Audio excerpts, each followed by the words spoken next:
Praise the Lord. இன்றைய தேவ வார்த்தை சங்கீதம் 119வது அதிகாரம் 10வது வசனம். என் முழு இருதயத்தோடும் உம்மை தேடுகிறேன், என்னை உமது கற்பனைகளை விட்டு வழிதப்பி விடாதேயும். அல்லேலூயா. எப்படி தேவனை எப்படி தேடணுமா? என் முழு இருதயத்தோடும். அல்லேலூயா. எப்படி நம்முடைய இருதயம் எப்படி இருக்கணும்? முழு இருதயத்தோடு அவரை தேட வேண்டும். அல்லேலூயா. இயேசுவை தேட வேண்டும். ஒரு மனுஷர் அல்ல, இயேசுவை தேட வேண்டும். அப்போது உமது கற்பனைகளை விட்டு, அப்போ உங்களுடைய கற்பனைகள்னா அவருடைய வார்த்தை, ஆண்டோடைய வார்த்தையை விட்டு வழி தப்பி விடாதேயும். அல்லேலூயா. நான் வழி தப்பி கோணலான பாதைகளிலேயோ அல்லது தவறான வழியில நான் போகாதபடி ஆண்டவரே என்னை நீங்க நடத்துங்க என்று சொல்லி இந்த வசனத்தின் பிரகாரம் ஆண்டவர்கிட்ட கேட்டு ஏசப்பாட்ட கேட்டு நாம ஜெபிக்கணும். அல்லேலூயா. முழு இருதயத்தோடு அவரை தேடும் பொழுது அவருடைய கற்பனைகளை விட்டு விலகாதபடி கர்த்தர் காத்துக்கொள்ளுகிற தேவனாயிருக்கிறார். அது மட்டும் இல்ல, அதே வசனத்துல 25வது வசனம் சொல்லுகிறது பாருங்க, என் ஆத்துமா மண்ணோடு ஒட்டி கொண்டு இருக்கிறது, உமது வசனத்தின்படி என்னை உயிர்ப்பியும். அல்லேலூயா.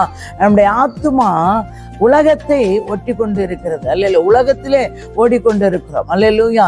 அது உலகம் நம்மளை ஒற்றி கொள்ளாதபடி, இந்த மண்ணாசை நம்மளை ஒற்றி கொள்ளாதபடி அவருடைய வசனத்தின்படி என்னை உயிர்ப்பியும் என்று ஆண்டவர்கிட்ட நாம கேட்கணும். அந்த வசனத்தை பிடித்து கொண்டு கேட்கணும். ஆண்டவருடைய பிள்ளைங்கள் மாத்திரம் இல்ல, இந்த வார்த்தையை கேட்கிற ஒவ்வொருவருக்கும் இந்த வார்த்தை உங்களுக்கு இயேசு சொல்லுகிறார். இந்த வார்த்தையின்படி நடக்கிறவர்களுக்கு என்ன சொல்றா? உயிர்ப்பிப்பேன். அல்லேலூயா.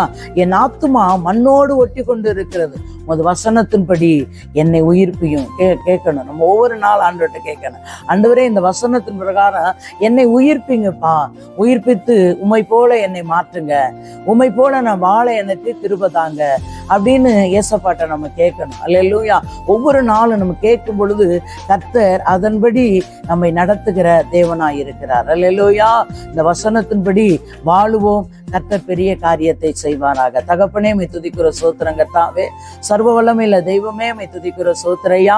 நேற்றும் இன்று மாறாத நல்ல தகப்பனே, இந்த வார்த்தையை கேட்கிற பார்க்கிற ஒவ்வொருவரை கர்த்தர் ஆசீர்வதித்து ஆண்டவரே நம்முடைய வசனத்தின் பிரகாரம் ஒவ்வொருவரை உயிர்ப்பித்து கர்த்தர் நடத்தும்படியாக கிரியை செய்யுங்க. இயேசு கிறிஸ்து ரத்தங்க, இயேசுவின் நாமத்தின் ஜீவனுள்ள நல்ல பிதாவே, ஆமேன்.